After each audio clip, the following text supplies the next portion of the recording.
నమస్తే, welcome to our channel. ప్రస్తుతం మనతో పాటు ఉన్నారు ప్రముఖ homeopathy physician doctor Chetan Raj గారు. డాక్టర్ గారితో మాట్లాడి ఒబేసిటీ గురించి పూర్తి వివరాలు తెలుసుకుందాం. నమస్తే సార్. నమస్తే మేడం. సార్, చాలా మందికి తెలుసు బరువు ఎందుకు అవుతున్నారో తెలుసు, జీవన శైలియే కారణమా లేదా తెలుసు, వాళ్ళ బాడీ స్ట్రక్చర్, వాళ్ళ బాడీ తత్వం ఏంటో అందరికీ తెలిసింది. సో మేజర్గా ఈరోజు మనం మాట్లాడబోయే టాపిక్ ఏంటంటే ఒబేసిటీకి కాన్స్టిపేషన్కి ఎలా లింక్ ఉంటుంది, కాన్స్టిపేషన్ ఉంటే ఇంకా బరువు ఎక్కువ అవుతారా, దీని గురించి ఏం మాట్లాడతారు? కాన్స్టిపేషన్ కొందరికి ఎవరికైతే అవుతుంది వాళ్లకు మీరు అబ్జర్వ్ చేయండి, వాళ్ళ వెయిట్ కూడా ఎక్కువ ఉంటుంది. ఎందుకు మీరు అడిగేటట్టు, ఎప్పుడైతే ఒక మనిషి ఫుడ్ తీసుకుంటాడో దాంట్లోకి వెళ్ళి న్యూట్రియంట్స్ అబ్జర్వ్ అవుతాయి. వేస్ట్ మెటీరియల్ ఏమో స్టూల్ ఫామ్లో బయటికి వస్తుంది. ఏదైతే డైజెషన్ ప్రాసెస్ ఉంది totally it will take a few hours. ఆ ఫ్యూ అవర్స్లో ఒకవేళ ఏదైనా ప్రాబ్లం ఉంది, ఎంత అబ్జార్బ్ అవ్వాలి దానికన్నా ఎక్కువ అబ్జార్బ్ అయిపోతుంది అంటే వాళ్ళకు కాన్స్టిపేషన్ డెవలప్ అవ్వచ్చు. అండ్ సరిగా ఫైబర్ లేదు వాళ్ళ డయట్లో అంటే వాళ్లకు కాన్స్టిపేషన్ అవ్వచ్చు.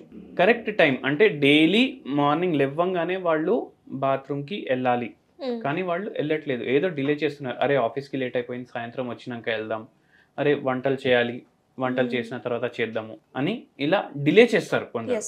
దానివల్ల కూడా వాళ్ళకు కాన్స్టిపేషన్ అనేది స్టార్ట్ అవుతుంది.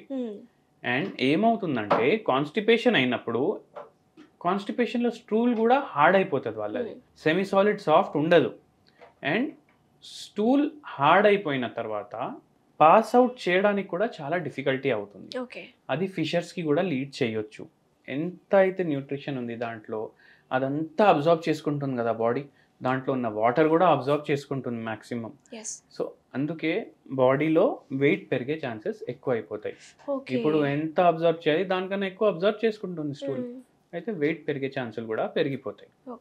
సో ఇదే అన్నమాట ఇంటర్లింక్. అండ్ ఏమైపోయింది, ఇప్పుడు అందరూ ఏమేమి తింటున్నారు, జనరల్లీ బయట తింటున్నారు. బ్రెడ్లు, బర్గర్లు, పిజ్జాలు, ఫ్రెంచ్ ఫ్రైలు, Chinese fast food, noodles, Manchuria, ఇవే ఎక్కువ తింటారు. ఇవన్నిట్లో మైదా పిండి ఉంటుంది. దానివల్ల కూడా డైజెషన్ డిస్టర్బ్ అయిపోతుంది. అండ్ ఎంత న్యూట్రియంట్స్ అయితే పోవాలి దానికన్నా ఎక్కువ అవుతున్నాయి బాడీలో. అండ్ అవి అన్నీ అబ్జర్వ్ అవుతాయి. Plus long hours, working hours, sitting hours, లేవడు మంచి చైర్ మీదకి వెళ్ళి ల్యాప్టాప్ ముందు కూర్చుంటే నైట్ వరకు లేవడు. 8 hours షిఫ్ట్ ఉంటే 12 hours కూడా పని చేస్తాడు, ఎందుకంటే టార్గెట్ మీట్ అవ్వాలి. దాంతోపాటు మళ్ళీ స్ట్రెస్, ఇంట్లో ఏదో ప్రాబ్లం నడుస్తూనే ఉంటుంది, పేరెంట్స్ హెల్త్ మంచిగా ఉండదు, ఫ్యామిలీలో ఏమో ప్రాబ్లమ్స్ ఉంటాయి, ఫైనాన్షియల్ ప్రాబ్లమ్స్ ఉంటాయి. ఇవన్నిట్లా ఇదొక సర్కిల్, విషియస్ సర్కిల్ అంటా నేను. ఎందుకు, ఇవన్నిటి వల్లనే కదా మన వెయిట్ పెరిగేది. మీరు చూడండి, కాలేజ్లో ఉన్నప్పటి వరకు అందరు సన్నగా ఉంటారు, కాలేజ్ తర్వాతనే వెయిట్ పెరుగుతుంది, కాలేజ్ తర్వాతనే కాన్స్టిపేషన్ వస్తుంది, కాలేజ్ తర్వాతనే పైల్స్ వస్తాయి. కాలేజ్ లైఫ్ వరకు మనం మంచిగా ఉంటాం. స్కూల్ లైఫ్, కాలేజ్ లైఫ్ అందరూ అందుకే అంత గుర్తు చేసుకుంటారు. ఎందుకంటే ఎటువంటి ప్రాబ్లం ఉండదు, ఫైనాన్షియల్ ప్రాబ్లం ఉండదు, ఫ్యామిలీ ప్రాబ్లమ్స్ ఉండవు, జాబ్ ప్రాబ్లమ్స్ ఉండవు, అన్నిటికన్నా ఎక్కువ హెల్త్ ప్రాబ్లమ్స్ ఉండవు. Health is wealth. కానీ ఎప్పటి వరకు అయితే మన స్టూడెంట్స్ ఉంటాం అప్పటి వరకు మనకు లైఫ్లో కష్టం అనేది ఉండదు. ఎప్పుడైతే ఆ కష్టం స్టార్ట్ అవుతుంది మన బాడీలో కూడా దాని ఎఫెక్ట్స్ కనిపిస్తాయి. స్టూల్ పాస్ చేయడానికి కష్టం, వెయిట్ తగ్గించడానికి కష్టం. సో కష్టాలు వస్తే అన్ని డైరెక్షన్స్లోకి వెళ్ళి వస్తాయి కాబట్టి వెయిట్ అనేది పెరుగుతుంది. ఇంకొకటి సార్, ఇప్పుడు ప్రొలాంగ్ సిట్టింగ్ అనేది కామన్ అయిపోయింది. ఏ ప్రొఫెషన్ అయినా, డాక్టర్స్ ప్రొఫెషన్ అయినా, ఏ ప్రొఫెషన్ అయినా ఎక్కువసేపు కూర్చొని ఉంటున్నాం. దీనివల్ల మెటబాలిజం దెబ్బతింటుంది అంటున్నారు. సో మెటబాలిజంకి ఒబేసిటీకి కనెక్షన్ ఏంటి సార్? మనం కూర్చొని పనిచేస్తాం, మన చేతులు పనిచేయట్లేదు, ఓన్లీ మన ఫింగర్స్ పనిచేస్తున్నాయి, మౌస్ అండ్ కీబోర్డ్. అది కాకపోతే జనాలతో మాట్లాడడం, హెడ్ ఫోన్ ఉంటుంది, కాల్స్ మాట్లాడడం, బట్ ఫిజికల్ యాక్టివిటీ లేదు. బాడీ ఏమనుకుంటుంది, బాడీ ఫంక్షన్ చేసే ఒక విధానం ఉంటుంది. అది ఏమనుకుంటుంది, అరే పనే చేస్తలేడు, ఎనర్జీ ఎందుకు స్పెండ్ చేయాలి, తక్కువ ఎనర్జీ స్పెండ్ అవుతుంది. ఇప్పుడు మనం మాట్లాడడానికి ఎంత ఎనర్జీ స్పెండ్ అవుతుంది, కీబోర్డ్ మీద టైపింగ్ చేయడానికి ఎంత ఎనర్జీ స్పెండ్ అవుతుంది, దానికన్నా చాలా ఎనర్జీ ఎప్పుడు స్పెండ్ అవుతుంది, ఎప్పుడైతే మీరు వాక్ చేస్తారు, ఎప్పుడైతే మీరు రన్ చేస్తారు, ఎప్పుడైతే మీరు ఆడుకుంటారు ఏదైనా గేమ్స్ కానీ, అప్పుడు స్పెండ్ అవుతుంది. కానీ ఇప్పుడు మనం ఆడుకోవాలంటే కూడా క్రికెట్ కూడా జాయ్స్టిక్ మీద ఆడతాం. అందుకే మెటబాలిజం అనేది తగ్గిపోయింది. ఆ మెటబాలిజం మళ్ళీ మంచిగా అవ్వాలంటే ఫిజికల్ యాక్టివిటీ ఉండాలి, వాకింగ్ చేయండి, ఏదైనా స్పోర్ట్ ఆడండి, వీక్లీ ఒక 4 times అట్లీస్ట్ ఫర్ 1 hour. జిమ్కి వెళ్ళండి, అందరు జిమ్కి పోతారు, ఎక్సర్సైజులు చేసుకుంటారు, వెయిట్ తగ్గించుకుంటారు. కానీ జిమ్కి వెళ్ళినప్పుడు మన మెటబాలిజం పెరుగుతుంది, దాంతోపాటు మన డయట్ కూడా పెరుగుతుంది. అండ్ జిమ్ వదిలేసినాక మళ్ళీ అదే డయట్ కంటిన్యూ చేస్తారు, ఆటోమేటిక్ ఇంకా వెయిట్ పెరుగుతుంది. మీరు అబ్జర్వ్ చేయండి, చాలా మంది అంటారు అరే నేను జిమ్ చేసి వదిలేసిన దాని తర్వాత నాకు ఫుల్ వెయిట్ గెయిన్ అయిపోయింది అనేసి. అండ్ ఇంకో ప్రాబ్లం ఏమైపోయిందంటే ఈ జిమ్లో పోతారు కదా, అప్పుడు వీళ్ళు సప్లిమెంట్స్ తీసుకుంటారు, ఆల్బుమిన్, క్రియాటినిన్, ప్రోటీన్స్. ఇవన్నీ కిడ్నీ మీద కూడా ఎఫెక్ట్ చేస్తాయి అండ్ వెయిట్ మీద కూడా ఎఫెక్ట్ చేస్తాయి. అందుకే న్యాచురల్ సబ్స్టెన్సెసే వాడి మీరు ఎక్సర్సైజెస్ చేయండి, న్యాచురల్ న్యూట్రిషనే తీసుకోండి. మీరు అంటున్నారు కదా సార్, న్యాచురల్ సప్లిమెంట్స్, న్యాచురల్ పద్ధతిలోనే బరువు తగ్గాలి అని. సో న్యాచురల్ ప్రకృతి ద్వారా మనకు అందుబాటులో ఉన్న ఐటమ్స్ తోటి మనం ఏ విధంగా బరువు తగ్గచ్చు అంటారు? ఇప్పుడు మనం జిమ్ కేసు డిస్కస్ చేసినాం కదా, ఒక పేషెంట్ ఉండే, మన పేషెంట్ మన దగ్గర వచ్చే ముందు ఆ పేషెంట్ వెయిట్ ఏమో 109 kgs ఉండే. ఓన్లీ జిమ్కి వెళ్ళడం స్టార్ట్ చేసిండు ఆయన. జిమ్కి వెళ్ళి 12 kgs వెయిట్ లాస్ చేసిండు.